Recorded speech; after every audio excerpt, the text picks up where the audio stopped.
जय हिंद, वंदे मातरम। स्वागत है आप सभी का अध्ययन क्लासेस में। तो आज इस वीडियो में मैथ का प्रैक्टिस सेट मैं आप लोगों के साथ डिस्कस करने वाला हूं। इस प्रैक्टिस सेट में टोटल मैंने 30 क्वेश्चंस लिए हैं और ये जो 30 प्रश्न हैं ये काफ़ी इंपॉर्टेंट हैं आपके सीटेट के लिए। आप लोगों के काफ़ी सारे कमेंट आ रहे थे कि आप जो है मैथ का भी यहाँ पर प्रैक्टिस सेट करा दीजिए, तो मैंने यहाँ पर आज मैथ का प्रैक्टिस सेट लिया है।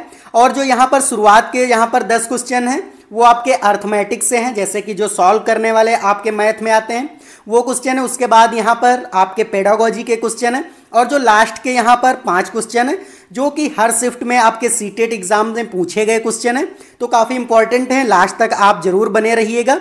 अगर आप नए हैं चैनल पर तो इसको सब्सक्राइब कर लीजिए, जिससे कि जो आने वाली वीडियोज़ हैं उनका नोटिफिकेशन आपसे मिस ना हो। तो चलिए स्टार्ट करते हैं। तो यहाँ पर पहला क्वेश्चन है कि किसी वर्ग का परिमाप 24 सेंटीमीटर है और किसी आयत की जो लंबाई है वो 8 सेंटीमीटर है। यदि वर्ग और आयत का परिमाप यहाँ पर बराबर है, क्या दिया गया है कि वर्ग का परिमाप और आयत का परिमाप अगर बराबर है तो आयत का क्षेत्रफल मतलब कि एरिया ऑफ रेक्टेंगल आपको यहाँ पर बताना है। गिवन क्या है, तो जो पहले गिवन है चलिए उसको यहाँ पर पहले लिख लेते हैं। तो गिवन क्या है, यहाँ पर वर्ग का परिमाप दे रखा है, तो वर्ग का परिमाप यहाँ पर कितना हो जाएगा, वर्ग का परिमाप है यहाँ पर 24 सेंटीमीटर लिख लेंगे। और यहाँ पर आयत की लंबाई मतलब आयत की क्या दे रखी है, लंबाई दे रखी है। आयत की लंबाई कितनी हो जाएगी, यहाँ पर 8 सेंटीमीटर दे रखी है। तो यहाँ पर दो चीज़ें हमें पता हैं और एक चीज़ कंडीशन क्या है यहाँ पर क्वेश्चन की कि वर्ग का जो यहाँ पर परिमाप है और आयत का परिमाप मतलब कि perimeter of square and perimeter of rectangle ये दोनों इक्वल हैं। तो यहाँ पर क्या हो जाएगा, पेरीमीटर ऑफ स्क्वायर मतलब आयत का जो यहाँ पर क्या हो जाएगा, आयत का परिमाप और वर्ग का परिमाप। तो यहाँ पर लिखेंगे आयत का परिमाप बराबर, आयत का परिमाप बराबर हो जाएगा यहाँ पर वर्ग का परिमाप, क्योंकि ये दोनों चीज़ें क्या दे रखा है, यहाँ पर बराबर दे रखा है। तो यहाँ पर आयत का परिमाप क्या होता है, इसका फार्मूला होता है 2 ब्रैकेट में लंबाई प्लस चौड़ाई मतलब लेंथ प्लस ब्रेथ हो जाता है। और यहाँ पर वर्ग का परिमाप आपको गिवन है 24 सेंटीमीटर, यहाँ पर रख देंगे। अब यहाँ पर 2 हो जाएगा और लंबाई कितनी दे रखी है, तो यहाँ पर 8 दे रखी है और प्लस ब्रेथ हो जाएगी और यहाँ पर 24 है। अगर इस 2 को हम क्या करेंगे, यहाँ पर लेकर के आएंगे इक्वल के इधर, तो ये डिवाइड में 2 हो जाएगा। तो 8 प्लस b इधर बचेगा और ये 24/2 हो जाएगा। तो 2 से अगर काटेंगे तो ये 12 बार में कट जाएगा। तो यहाँ पर 8 प्लस ब्रेथ मतलब कि चौड़ाई जो है वो 12 इक्वल के आ गई। तो यहाँ पर चौड़ाई कितनी हो जाएगी, 12। अब ये 8 इधर जाएगा तो माइनस का 8 हो जाएगा। तो यहाँ पर 12 से अगर 8 घटाएंगे तो कितना हो जाएगा, 4 सेंटीमीटर। मतलब कि आयत की जो ये चौड़ाई आई है वो कितनी आ गई, यहाँ पर 4 सेंटीमीटर आ गई है। अब चलिए देख लेते हैं। अब यहाँ पर क्या पूछा था कि आयत का क्षेत्रफल, तो यहाँ पर आयत का क्षेत्रफल निकाल लेते हैं। आयत का क्षेत्रफल क्या होता है, तो आयत का जो क्षेत्रफल होता है वो होता है लंबाई गुणे चौड़ाई होता है। तो लंबाई आपको यहाँ पर दे रखी थी, कितनी दे रखी थी, 8 सेंटीमीटर और यहाँ पर चौड़ाई हमारी निकल करके आ गई 4 सेंटीमीटर। तो 8 की जब 4 से गुणा करेंगे तो ये कितना हो जाएगा, 8 चौके 32 सेंटीमीटर यहाँ पर स्क्वायर हो जाएगा, क्योंकि क्षेत्रफल पूछा था। तो यहाँ पर 32 सेंटीमीटर स्क्वायर, इसलिए क्या हो जाएगा, यहाँ पर सी ऑप्शन करेक्ट हो जाएगा। उम्मीद है आपको ये अच्छे से क्वेश्चन समझ आ गया होगा। अगर कोई भी डाउट है इस क्वेश्चन में तो आप कमेंट करके जरूर पूछिएगा। चलिए देख लेते हैं। अब यहाँ पर सेकंड क्वेश्चन है कि संख्या ये दे रखी है, एक नंबर दे रखा है कि 1 2 3 4 5 में 3 मतलब 3 का स्थानीय मान तथा अंकित मान में अंतर। तो स्थानीय मान को इंग्लिश में क्या कहते हैं, प्लेस वैल्यू कहते हैं। क्या कहते हैं, प्लेस वैल्यू कहते हैं। और अंकित मान को क्या कहते हैं, फेस वैल्यू कहते हैं। तो ये दोनों चीज़ें आपको ध्यान रखनी है कि जब भी स्थानीय मान कहे तो यहाँ पर आपको प्लेस वैल्यू निकालनी होती है और जो अंकित मान बोल दे यहाँ पर फेस वैल्यू होता है। तो यहाँ पर मैं ये बाइलिंगुअल करा रहा हूँ, लिखा मैंने जरूर यहाँ हिंदी में है, लेकिन मैं आपको जो समझा रहा हूँ वो बाइलिंगुअल समझा रहा हूँ, क्योंकि आप लोगों के बहुत सारे कमेंट आ रहे थे प्रीवियस प्रैक्टिस सेट के कि आप जो है बाइलिंगुअल कराया करिए, हिंदी और इंग्लिश दोनों में। तो आज मैं इसी तरीके से कराने वाला हूँ। चलिए देख लेते हैं। यहाँ पर संख्या क्या है, 1 2 3 4 5 है। तो यहाँ पर लिख लेंगे, सबसे पहले संख्या यहाँ पर लिख लेंगे और 3 का स्थानीय मान। अगर प्लेस वैल्यू की बात करें तो यहाँ पर प्लेस वैल्यू कितनी आ जाएगी 3 की, तो 3 के बाद कितने डिजिट हैं, तो 1 और 2 डिजिट हैं। तो 3 के बाद आपको 2 जीरो यहाँ पर लगा देने। जब भी आपको प्लेस वैल्यू निकालनी हो मतलब कि स्थानीय मान निकालना हो तो वहाँ पर क्या करना होता है कि जो संख्या का हमें स्थानीय मान निकालना है उसके बाद हमें देखना होता है कि कितनी वहाँ पर संख्याएं उसके बाद में हैं। तो यहाँ पर जैसे 3 था तो 3 के बाद में 4 है और 5 मतलब 2 संख्याएं हैं तो 2 जीरो हमने लगा दी। लेकिन जो यहीं पे अगर 3 का फेस वैल्यू निकालना हो तो फेस वैल्यू क्या हो जाता है, जो फेस वैल्यू होता है, जो नंबर होता है वही हो जाता है, तो डायरेक्ट 3 हो जाएगा। अब इसमें अंतर पूछा था तो 300 में यहाँ पर 3 क्या कर देंगे, अंतर हो जाएगा, तो ये 297 हो जाएगा, इसलिए क्या हो जाएगा यहाँ पर सी ऑप्शन करेक्ट हो जाएगा। अब देख लेते हैं नेक्स्ट क्वेश्चन, 3 नंबर क्वेश्चन है कि निम्न में से कौन सा यहाँ पर सही नहीं है। आपको ये बताना है कि यहाँ पर ऑप्शन जो दे रखा है ABCD, इनमें से कौन सा यहाँ पर सही नहीं है। तो यहाँ पर पहला ऑप्शन है कि 56.7 मतलब कि 56.7 किलोग्राम जो है वो क्या इतना किलोग्राम हो जाएगा, या फिर 1 घन के 6 फलक होते हैं। 1 मिलीमीटर बराबर यहाँ पर क्या हो जाता है 0.1 सेंटीमीटर, या फिर 0.10 और यहाँ पर 0.1 जो है ये क्या इक्वल है, समान है। तो ये पहला वाला है। अगर हम इसकी बात करें ए ऑप्शन जो है, तो यहाँ पर जैसे कि यहाँ पर कितना दे रखा है 56.7, अगर ये 56.7 है, अगर किलोग्राम में है, अगर आपको यहाँ पर दे रखा है ग्राम में, तो ग्राम में बनाने के लिए क्या होगा कि 1 kg में कितने ग्राम होते हैं, तो 1000 ग्राम होते हैं, आपको पता होगा। 1000 ग्राम होते हैं, तो यहाँ पर क्या हो जाएगा, यहाँ पर 1000 होगा, तो यहाँ पर हमें ग्राम बनाने के लिए 1000 से मल्टीप्लाई कर देना है। अगर आप इसको गुणा करेंगे तो कितना आ जाएगा, इसमें जब 1000 से गुणा होगा तो इसके बाद 3 जीरो लग जाएंगे, और 3 जीरो यहाँ पर 7 के बाद मतलब 1 डिजिट के बाद डेसिमल लगा है, तो 1 डिजिट के बाद यहाँ पर डेसिमल लगा देना है। तो कितना आएगा, तो यहाँ पर 56700 आना चाहिए, लेकिन यहाँ पर 5670 है, तो यही सही नहीं, इसलिए ए ऑप्शन ही यहाँ पर करेक्ट हो जाएगा। अब 4 नंबर क्वेश्चन है कि नदी में एक नाव की चाल 20 किलोमीटर प्रति घंटा है, यदि एक दूसरी नाव की चाल जो है वो 23 किलोमीटर प्रति घंटा है।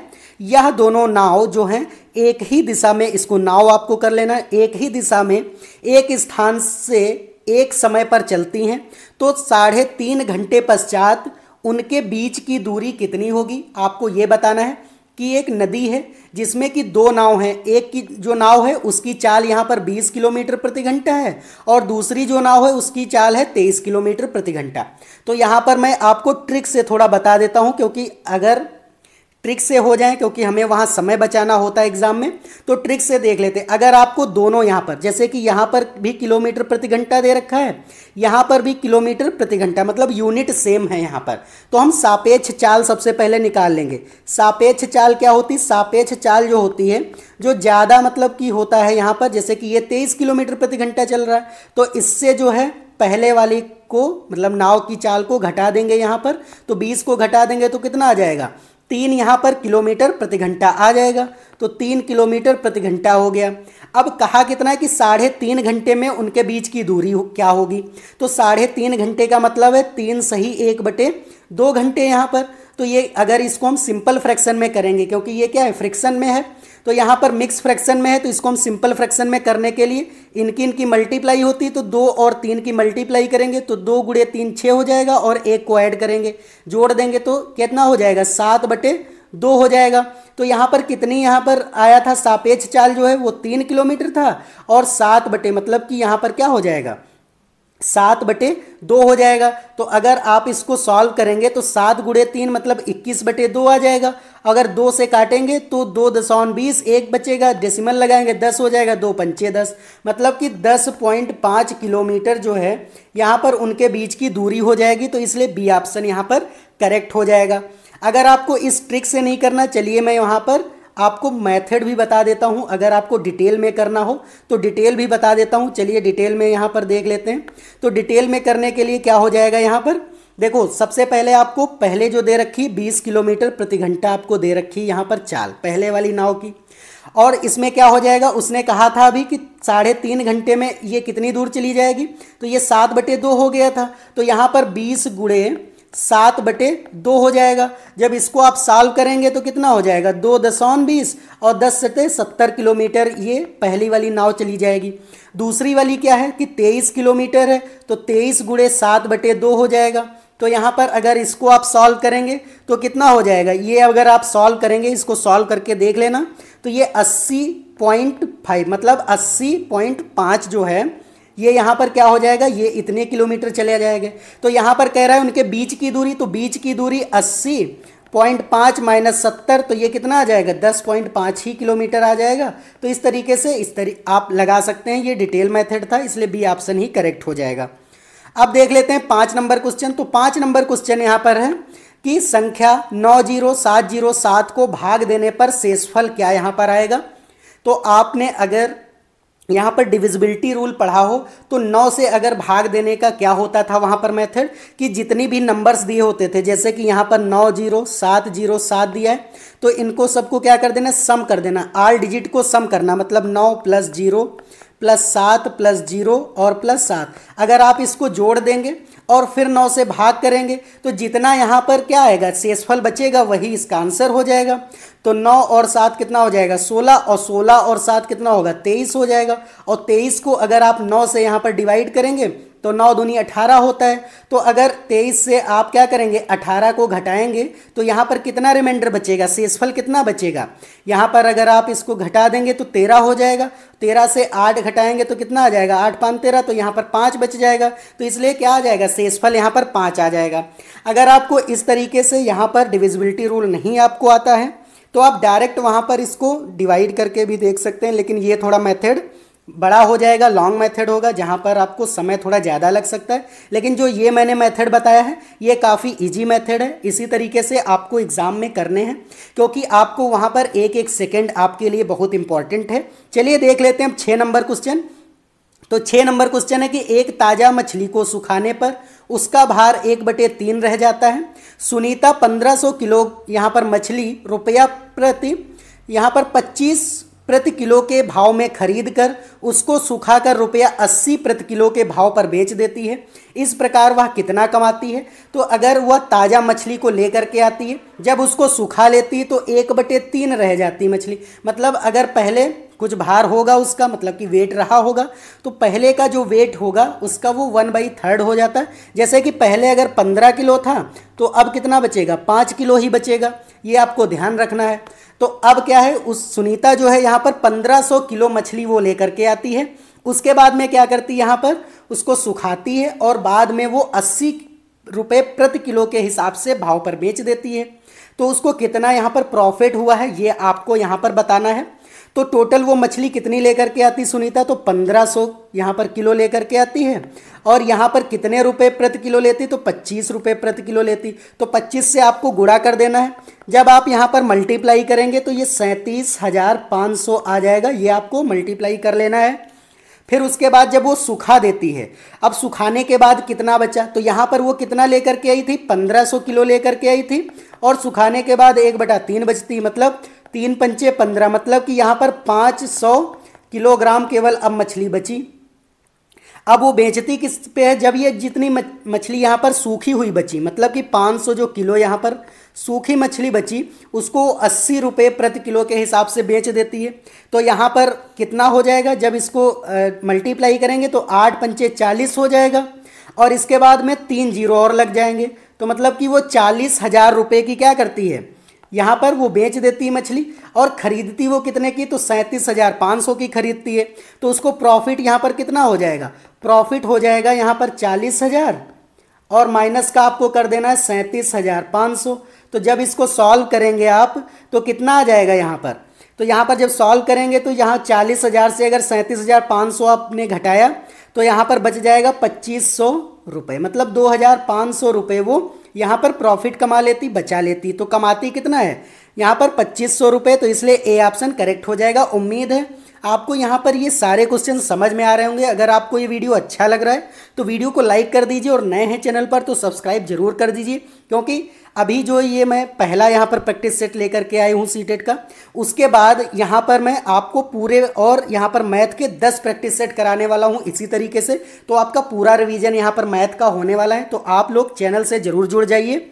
चलिए देख लेते हैं अब 7 नंबर क्वेश्चन कि निम्न प्रतिरूप को यहाँ पर देखना है। प्रतिरूप यहाँ पर ये दे रखा है इस तरीके से और प्रतिरूप के अनुसार ये क्या होगा इसको आपको सॉल्व करना है। तो यहाँ पर हम देखते हैं कि सीक्वेंस क्या बन रहा है। तो यहाँ पर 9 - 8 मतलब कि 9 माइनस 1 करता है तो 8 बन जाता है, और फिर जब वो 8 से डिवाइड करता है तो 1 आ जाता है यहाँ पर। फिर है 98। तो यहाँ पर आपको क्या ध्यान रखना है कि जैसे ही 1 था यहाँ पर डिजिट तो 1 आ रहा था, फिर 2 डिजिट हुई तो यहाँ पर 1 और 2 आ गया, फिर 3 डिजिट हुई यहाँ पर थर्ड वाली रो में, यहाँ पर आप देख सकते हैं तो 1 2 3 बना, फिर 4 डिजिट तो यहाँ पर कितना बन गया 1 2 3 4। तो यहाँ पर आपको देखना कितनी डिजिट हैं 1 2 3 4 5 6 हैं। तो यहाँ पर अगर 6 डिजिट है तो क्या आ जाएगा यहाँ पर 1 2 3 4 5 और 6 तक आएगा यहाँ पर। तो क्या हो जाएगा यहाँ पर यही वाला ऑप्शन करेक्ट हो जाएगा 1 2 3 4 5 6। तो 1 2 3 4 5 6 बी वाले ऑप्शन में है। काफ़ी इजी क्वेश्चन था, आपको केवल सीक्वेंस देखना था, सीक्वेंस के आधार पर आपको यहाँ पर ऑप्शन करेक्ट कर देना था। तो इसी तरीके से आपके सीटेट में क्वेश्चन बनते हैं, कुछ आपको कैलकुलेशन करने वाले होते हैं, कुछ आपको यहाँ पर केवल और केवल सीक्वेंस देखने वाले आते हैं। तो इसी तरीके के क्वेश्चन आते हैं, इसीलिए मैंने यहाँ पर इसी तरीके के क्वेश्चन लिए हैं। चलिए अब देख लेते हैं यहाँ पर 8 नंबर क्वेश्चन। तो 8 नंबर क्वेश्चन है कि एक बोतल में 750 ml जो है मिलीलीटर जूस भरा जाता है और ऐसी 6 बोतल, मतलब कितनी बोतलें ऐसी करता है तो 6 बोतलों को एक कार्टून में पैक किया जाता है। कार्टून का मतलब होता है कि एक पेटी में यहाँ पर पैक किया जाता है। फिर 450 लीटर जूस के लिए आवश्यक कार्टूनों की संख्या, मतलब कितनी पेटी यहाँ पर ज़रूरत पड़ेगी। तो अगर एक बोतल, मतलब कि एक बोतल जैसे कि कितना आ जाता है एक बोतल में, तो यहाँ पर 750 ml आ जाता है यहाँ पर जूस। और इसी तरीके से 6 बोतल किस में आती हैं तो एक पैक में, मतलब एक कार्टून में यहाँ पर आ जाती हैं। तो देख लेते हैं यहाँ पर 750 को अगर हम 6 से यहाँ पर मल्टीप्लाई कर देंगे तो कितना हो जाएगा यहाँ पर, तो 75 छक्का कितना हो जाएगा यहाँ पर 450 होता है, तो 450 और एक जीरो और लग जाएगा, इतना ml जो है जूस आ जाएगा एक पेटी में। तो क्या हो जाएगा जब ये 4500, अब इतना जो है कितने लीटर है तो 450 लीटर है। अगर आपको लीटर को यहाँ पर ml में चेंज करना है तो कितना हो जाएगा 450 यहाँ पर लीटर है, लीटर को आपने ml में चेंज किया तो यहाँ पर 1000 हो जाएगा। अपान में क्या है कितनी बोतल, बोतलों की यहाँ पर कितनी कार्टूनों की संख्या आपको बतानी है, तो यहाँ पर 4 5 और 00, क्योंकि एक पेटी में इतना आता है तो यहाँ पर आपको डिवाइड कर देना है। तो 2 जीरो से यहाँ पर 2 जीरो कट जाएंगे और 45 से एक बार में ये कट जाएगा तो 10 आ जाएगा, 10 गुणे 10 कितना हो जाएगा 100 यहाँ पर पेटी या फिर कार्टून आ जाएगा, इसलिए डी ऑप्शन करेक्ट हो जाएगा। अब 9 नंबर क्वेश्चन है कि किसी आयताकार बक्से की आंतरिक लंबाई चौड़ाई और यहाँ पर ऊंचाई क्रमशः 4 सेंटीमीटर 3 सेंटीमीटर और 2 सेंटीमीटर है। फिर यहाँ पर 8664 मतलब कि 8664 सेंटीमीटर यहाँ पर घनों को पैक करने के लिए ऐसे कितने बॉक्सों की यहाँ पर आवश्यकता पड़ेगी, आपको ये बताना है। तो यहाँ पर क्या है कि 4 सेंटीमीटर 3 सेंटीमीटर और 2 सेंटीमीटर, ये एक बक्से की यहाँ पर आंतरिक जो है लंबाई चौड़ाई और ऊंचाई है। तो इसका पहले आयतन हम निकाल लेंगे। तो बक्से का आयतन क्या हो जाएगा यहाँ पर देख लेते हैं, बक्से का आयतन, आयतन बराबर क्या हो जाएगा लंबाई गुणे चौड़ाई और गुणे क्या हो जाता है ऊंचाई होता है यहाँ पर आयतन। अगर आप वॉल्यूम निकालेंगे तो यहाँ पर हो जाएगा 4 × 3 × 2, तो यहाँ पर 4 3 जा 12, 12 2 जा 24, मतलब कि 24 सेंटीमीटर क्यूब आ गया यहाँ पर वॉल्यूम आपका, मतलब कि आयतन कितना आ गया 24 घन सेंटीमीटर। अब यहाँ पर आवश्यक बक्सों की संख्या हमें निकालनी है। तो यहाँ पर रिक्वायर्ड बॉक्सेस कितने हो जाएंगे आपको लिख देना है यहाँ पर। रिक्वायर्ड बॉक्सेस कितने आपको टोटल यहाँ पर कितना यहाँ पर दे रखा है तो 8664 दे रखा है, और यहाँ पर एक बक्से का आयतन से आपको डिवाइड कर देना है। तो यहाँ पर जब आप 24 से डिवाइड करेंगे तो ये कितने टाइम्स चला जाएगा 24 3 बार में पहले जाएगा, उसके बाद में कितने बार में जाएगा ये 6 और 1 बार में जाएगा, मतलब 361 आ जाएगा। इसलिए क्या हो जाएगा बी ऑप्शन यहाँ पर करेक्ट हो जाएगा। चलिए अब देख लेते हैं 10 नंबर क्वेश्चन। तो अब 10 नंबर यहाँ पर क्वेश्चन है कि 1/3 के समतुल्य भिन्न लिखिए, मतलब आपको क्या लिखना है 1/3 दे रखा है। फिर यहाँ पर आपको क्या करना है कंपेयरिंग जो यहाँ पर फ्रैक्शन है वो आपसे पूछा गया कि भिन्न लिखना है। कक्षा 4 के विद्यार्थी से पूछा गया यह सवाल किसकी ओर यहाँ पर संकेत करता है, तो ए ऑप्शन है कि निम्न स्तरीय मांग कार्य, क्योंकि इसमें केवल प्रक्रमणकारी कौशलों की आवश्यकता होती है। बी ऑप्शन है निम्न स्तरीय मांग कार्य, क्योंकि यह केवल रटने पर आधारित है। या फिर उच्च स्तरीय मांग कार्य, क्योंकि यह संयोजन के साथ प्रतिक्रिया का यहाँ पर प्रक्रिया पर आधारित है।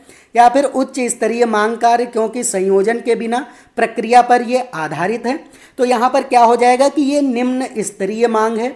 इसको क्या आपको याद रखना है कि ये निम्न स्तरीय मांग होता है, क्योंकि अगर कक्षा 4 का कोई भी बालक है तो उसमें ये केवल आपको यही कौशल नहीं उसमें विकसित करना कि केवल और केवल आप समतुल्य भिन्न सिखा दीजिए आपका काम हो गया। तो ये क्या हो जाएगा, निम्न स्तरीय मांग है कार्य, क्योंकि इसमें केवल प्रक्रमणकारी कौशलों की आवश्यकता होती है। तो इसलिए क्या हो जाएगा, ए ऑप्शन यहाँ पर करेक्ट हो जाएगा।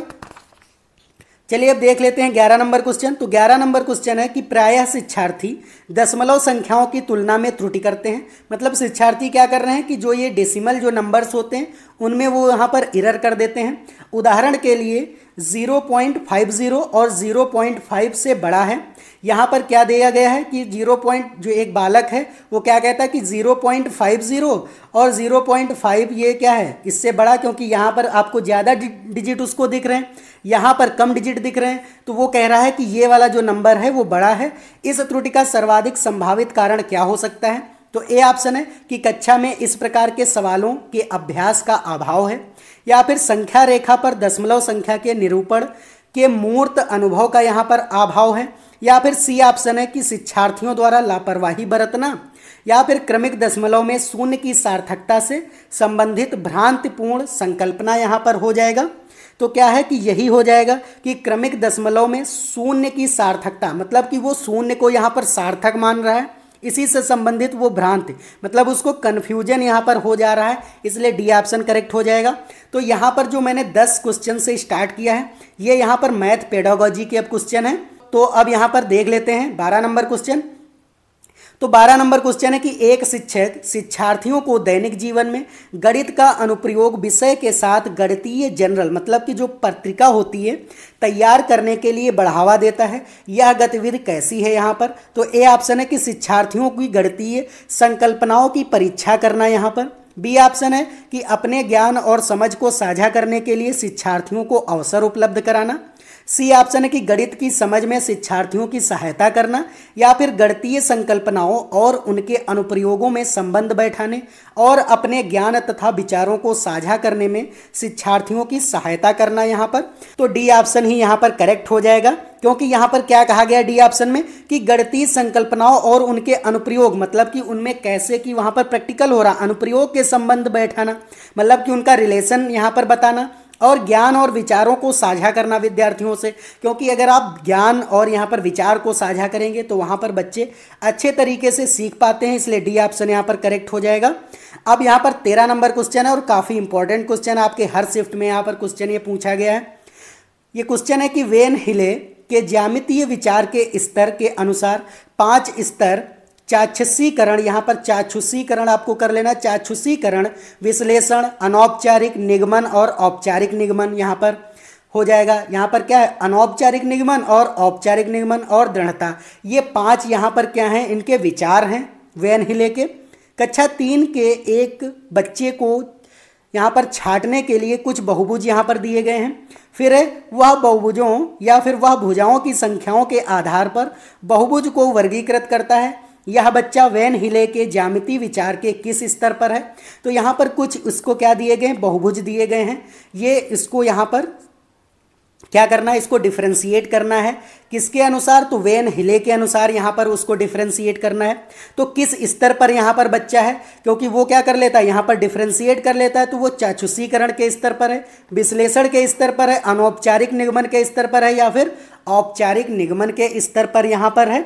तो क्या हो जाएगा, वो चाक्षुषीकरण, मतलब कि वो यहाँ पर देख करके ही जान जा रहा है बच्चा कि ये क्या है, ये अलग तरीके का है, ये थोड़ा यहाँ पर उल्टा है, फिर ये थोड़ा एंगल इसका अलग है, तो इस तरीके से वो देख करके जान जा रहा है। तो क्या हो जाएगा, चाक्षुषीकरण हो जाएगा, इसलिए ए ऑप्शन यहाँ पर करेक्ट हो जाएगा। और ये आपको याद रखना कि वेन हिले के जो यहाँ पर स्तर हैं 5, ये आपको याद रखना, पहला कौन है, चाक्षुषीकरण है, दूसरा विश्लेषण है, तीसरा अनौपचारिक निगमन है, चौथा औपचारिक निगमन है, और 5वां जो है ये दृढ़ता है। तो इस तरीके से 5 ये वेन हिले के यहाँ पर विचार के स्तर हैं, तो ये भी आपको ध्यान रखना है। चलिए देख लेते हैं 14 नंबर क्वेश्चन कि एक बच्चा संख्याओं, संक्रियाओं और संकेत, घड़ी के 2 कांटों, विभिन्न सिक्कों आदि में अंतर करने में कठिनाई प्रदर्शित करता है। किसमें वो कठिनाई प्रदर्शित करता है? तो संख्याओं की जो संक्रियाएं होती, मतलब कि जोड़ घटाना गुणा भाग में, वो यहाँ पर उसको प्रॉब्लम आती है। संकेत जो घड़ी होती है उसके दो कांटों के बीच और वहाँ पर सिक्कों के बीच में वो अंतर ही नहीं कर पाता कि 1 रुपया कौन है, 5 रुपये का सिक्का कौन है, तो वो अभी क्या नहीं कर पा रहा है, वहाँ पर वो उसको अलग अलग नहीं कर पा रहा, उसको वहाँ पर कठिनाई महसूस हो रही है कि जो विशिष्ट बाधाएं उसके सीखने को प्रभावित कर रही वह कौन सी हैं। तो ये आपको बताना है कि उसमें कौन कौन सी बाधाएं हैं जो उसको सीखने में यहाँ पर प्रॉब्लम क्रिएट कर रही। तो ए ऑप्शन है कि कमजोर शाब्दिक, चक्षुष, श्रव्य और कार्यकारी स्मृति यहाँ पर हो जाएगा।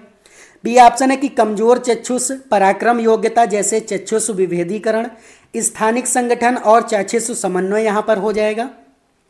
मैं यहाँ पर बता दूं, जो चाक्षुष होता है ये क्या होता है, जो हमारी आंखें होती इनको चक्षु बोला जाता है। तो चाक्षुष का मतलब है देख करके वहाँ पर डिफ्रेंशिएट कर पाना, उनको वहाँ पर अलग अलग कर पाना। तो सी ऑप्शन यहाँ पर देख लेते हैं कि कमजोर भाषा प्रक्रमण योग्यता जैसे अभिव्यक्ति, शब्द भंडार और श्रव्य यहाँ पर प्रक्रमण, या फिर हो जाएगा कमजोर गणित कौशल, पढ़ना और लिखना कौशल यहाँ पर हो जाएगा। तो यहाँ पर क्या हो जाएगा कि कमजोर यहाँ पर चक्षुष पराक्रम वो कर रहा है, क्योंकि वो देखने में यहाँ पर, क्योंकि वो देख करके ही वहाँ पर वो डिफ्रेंशिएट नहीं कर पा रहा है, तो पराक्रम योग्यता यहाँ पर हो जाएगा। चाक्षुष विभेदीकरण हो जाएगा, तो इसलिए यहाँ पर चाक्षुष है, इसलिए बी ऑप्शन यहाँ पर करेक्ट हो जाएगा। अब 15 नंबर क्वेश्चन है कि राष्ट्रीय पाठचर्या की रूपरेखा जो एनसीएफ 2005 है, अधिगम के रचनावादी उपागम पर बल देती है क्योंकि यह डैश पर केंद्रित है। तो एनसीएफ यहाँ पर रचनावादी उपागम पर बल देती है। तो एनसीएफ यहाँ पर किस पर यहाँ पर केंद्रित है, आपको ये बताना है। तो ए ऑप्शन है कि परिभाषाओं और सूत्रों को याद करने पर है, नियमित गृह कार्य जमा करने पर है, गतिविधियों में शामिल करते हुए शिक्षार्थियों की सक्रिय भागीदारी पर है, या फिर शिक्षक द्वारा प्रभावित व्याख्यान और अनुदेशन पर यहाँ पर है।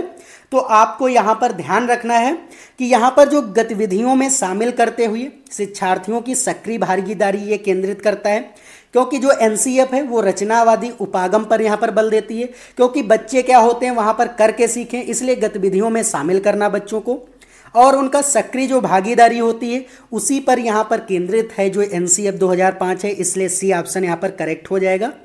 तो अब यहाँ पर 16 नंबर क्वेश्चन है कि कक्षा 3 का बच्चा 482 को क्या पढ़ता है, 482 पढ़ता है, लेकिन जब वो लिखता है तो वो 40,082 वहाँ पर लिख देता है। यह शिक्षक के लिए किस ओर यहाँ पर संकेत कर रहा है? तो ए ऑप्शन है कि बच्चा कक्षा में एकाग्र नहीं है और ध्यान से नहीं सुनता है। बी ऑप्शन है कि बच्चा ध्यान से सुनता है लेकिन स्थानीय मान की समझ यहाँ पर स्थापित नहीं कर पाया है। सी ऑप्शन है कि बच्चा संख्या की अभिव्यक्ति के विस्तारित रूप और लघु रूप में यहाँ पर भ्रमित है, या फिर शिक्षक को स्थानीय मान विषय तब ही पढ़ाना चाहिए जब बच्चे यहाँ पर संख्याओं को भली प्रकार यहाँ पर लिखना सीख जाएं। तो यहाँ पर क्या हो जाएगा कि यहाँ पर जो है जो बच्चा यहाँ पर है वो क्या कर पा रहा है, यहाँ पर कि बच्चा जो है वो ध्यान से सुनता है लेकिन जो स्थानीय मान है उसकी समझ यहाँ पर वो स्थापित नहीं कर पाया है, क्योंकि वो पढ़ तो सही ले रहा है, 482 को 482 पढ़ लेता है, लेकिन जब लिखता है तो वहाँ पर स्थानीय मान मतलब कि स्थानीय मान को वो वहाँ पर नहीं समझ पाया, इसलिए बी ऑप्शन यहाँ पर करेक्ट हो जाएगा। अब यहाँ पर 17 नंबर क्वेश्चन है कि निम्नलिखित में से कौन सा मुक्त अंत वाला यहाँ पर प्रश्न है। मुक्त मतलब फ्री इंडेड वाला, मतलब कि यहाँ पर क्या है, दो प्रकार के क्वेश्चन होते हैं, एक बंद अंत वाले होते हैं, एक मुक्त अंत वाले होते हैं। जो बंद अंत वाले होते हैं उनको हम क्लोज्ड यहाँ पर क्वेश्चंस बोलते हैं, और यहाँ पर जो मुक्त अंत वाले होते हैं उसको हम लोग क्या बोलते हैं, फ्री इंडेड क्वेश्चन बोलते हैं। तो यहाँ पर क्या है, ए ऑप्शन है कि 25, 71, 19, 9, 8, 17 और 85 संख्याएं आरोही क्रम में लिखिए। सेकंड है कि कौन सा बड़ा है, यहाँ पर 1/3 है या फिर 7/5 यहाँ पर बड़ा है, या फिर 2.7 मतलब 2.7 यहाँ पर बड़ी कौन सी यहाँ पर से बड़ी, मतलब यहाँ पर क्या कर देना आपको, से बड़ी कोई 4 संख्याएं लिखना है, या फिर 2/7 में से 7 ज़्यादा क्या है।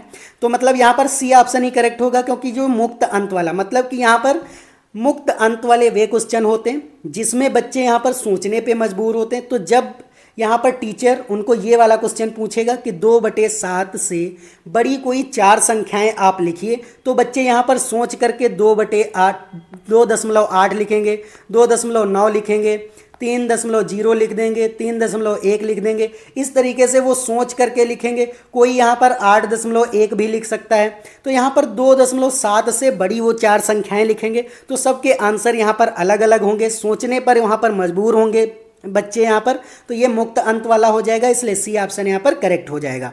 अब 18 नंबर क्वेश्चन है कि कक्षा 2 के शिक्षार्थियों का सरल आकृतियों, उसके लंबों और किनारों से परिचय कराने का यहाँ पर सबसे उत्तम उपकरण कौन सा है? जियो बोर्ड है, 3D सॉलिड नेट है, क्यूब्स हैं, या फिर श्यामपट्ट का यहाँ पर तल हो जाएगा।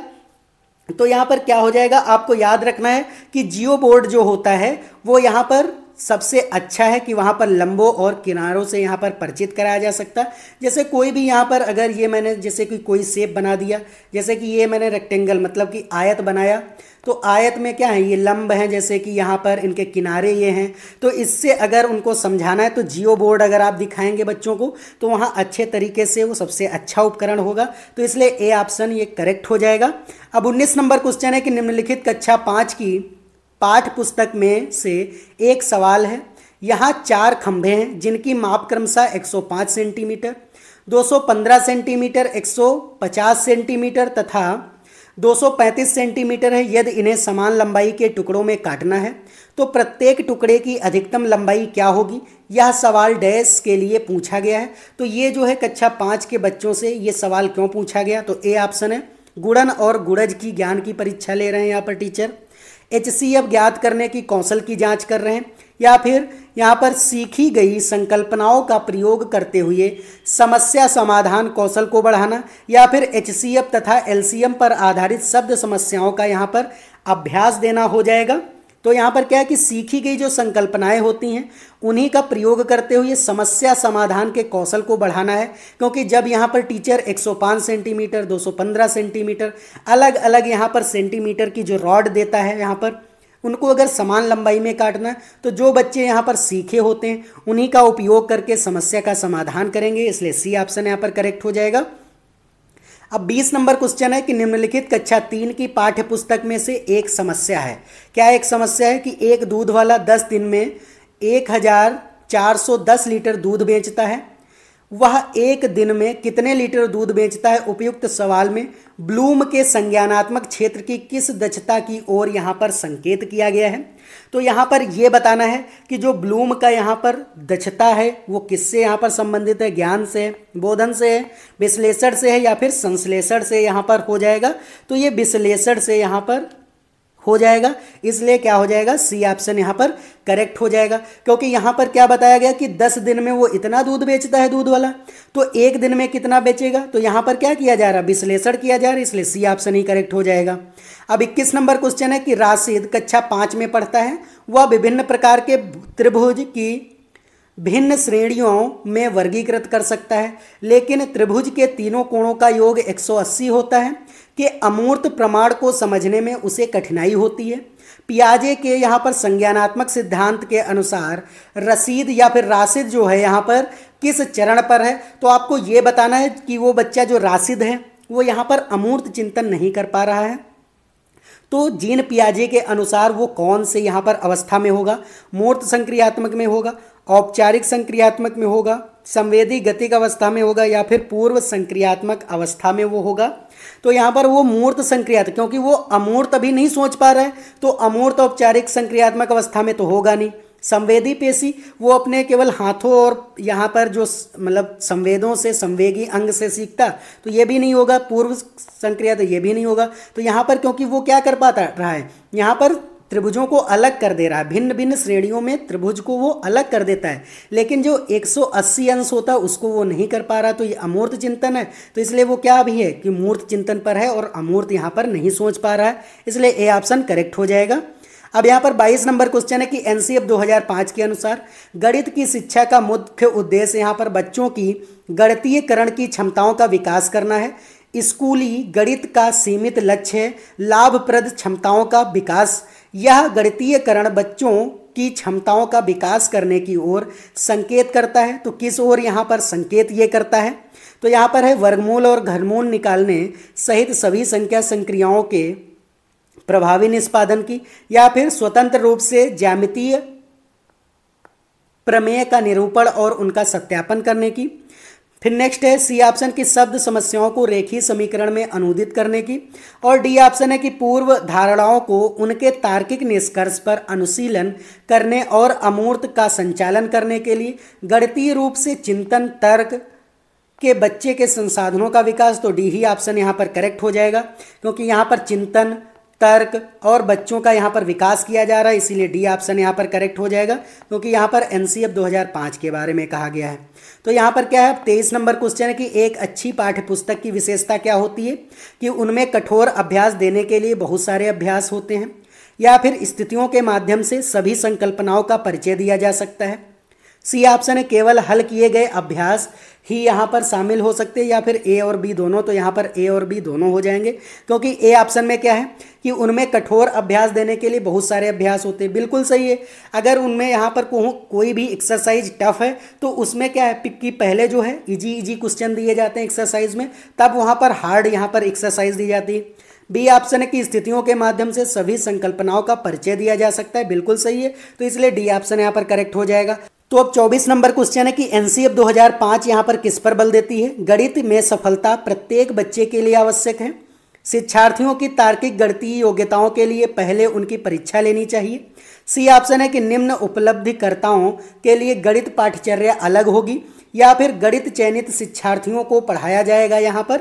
तो यहाँ पर क्या हो जाएगा कि गणित में सफलता प्रत्येक बच्चे के लिए आवश्यक है, इसलिए यहाँ पर क्या हो जाएगा, ए ऑप्शन करेक्ट हो जाएगा। क्योंकि जो एनसीएफ है 2005 यहाँ पर क्या है कि बच्चों को यहाँ पर शुरुआत में नंबर्स उनको काउंटिंग आनी चाहिए, फिर एडिशन ऐड करना आ जाए, फिर उनको सब्सट्रैक्ट करना आ जाए, फिर मल्टीप्लाई और बाद में डिवाइड करना आ जाए। तो यहाँ पर क्या है, गणित में सफलता प्रत्येक बच्चे के लिए आवश्यक है, तो यही इसी पर ये एनसीएफ बल देती है, इसलिए ए ऑप्शन यहाँ पर करेक्ट हो जाएगा। अब नेक्स्ट देख लेते हैं। यहाँ पर 25 नंबर क्वेश्चन है कि 5, 10 और 35 के सबसे छोटे सारगुणज और यहाँ पर सबसे बड़े सारगुणज का अंतर यहाँ पर क्या होगा। तो देख लेते हैं, क्योंकि सबसे छोटे का मतलब क्या है, यहाँ पर एलसीएम पूछा गया है, और सबसे बड़े सारगुणज यहाँ पर मतलब कि एचसीएफ पूछा गया। तो अगर एलसीएम इसका निकालना है तो कितना आ जाएगा, 5, 10 और 35, मतलब कि 5, 10 और 35 का यहाँ पर एलसीएम निकालेंगे तो ये कितना आ जाएगा, 70 आ जाएगा। क्योंकि देखो 5 यहाँ पर 7 गुणे 5 हो जाएगा, ये 2 गुणे 5 होगा और ये 5 है, तो 5, 5, 5 तो सब में मिल रहा है, तो यहाँ पर कितना हो जाएगा, और 7 है और 2 है, तो 5 7 35 दूनी 70, मतलब कि एलसीएम यहाँ पर 70 आ जाएगा। और यहाँ पर क्या है कि एचसीएफ अगर निकालेंगे तो यहाँ पर 5 है, यहाँ पर भी 5 है, 5 है, मतलब एचसीएफ निकालने के लिए जो तीनों में कॉमन होता है तो उसको यहाँ पर रखा जाता है, तो 5 हो जाएगा। अब इनका कह रहा है अंतर कितना होगा, तो देख लेते हैं, 70 - 5 मतलब अंतर कितना हो जाएगा, 65 हो जाएगा, इसलिए सी ऑप्शन करेक्ट हो जाएगा। देखिए कितना ये इजी क्वेश्चन है। अगर इस तरीके से आप प्रैक्टिस करके आप एग्जाम में जाएंगे तो आपके वहाँ पर आसानी से सारे क्वेश्चन करेक्ट हो जाएंगे मैथ के।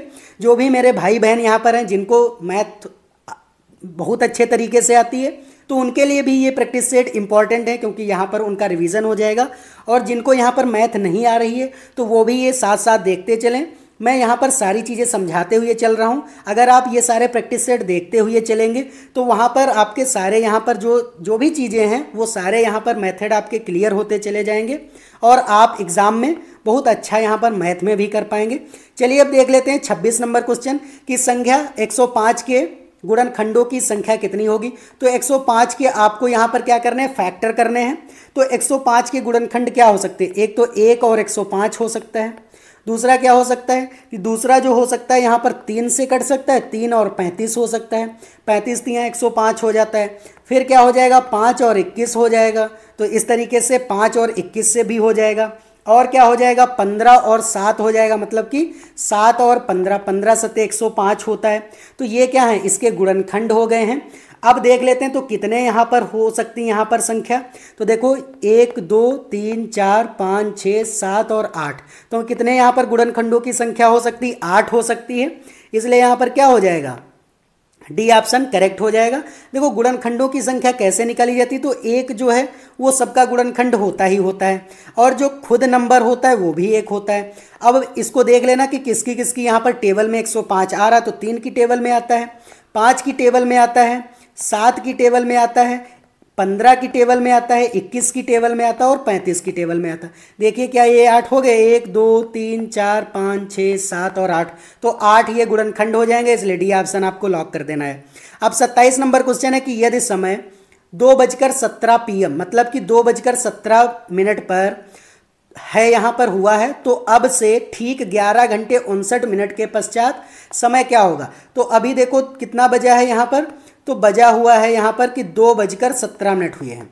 अगर 2:17 हुए हैं और यहाँ पर 12 घंटे अगर आपको जोड़ दिया जाए, 12 घंटे जोड़ दिया जाए तो यहाँ पर कितना हो जाएगा, फिर से हो जाएगा 2:17 हो जाएंगे।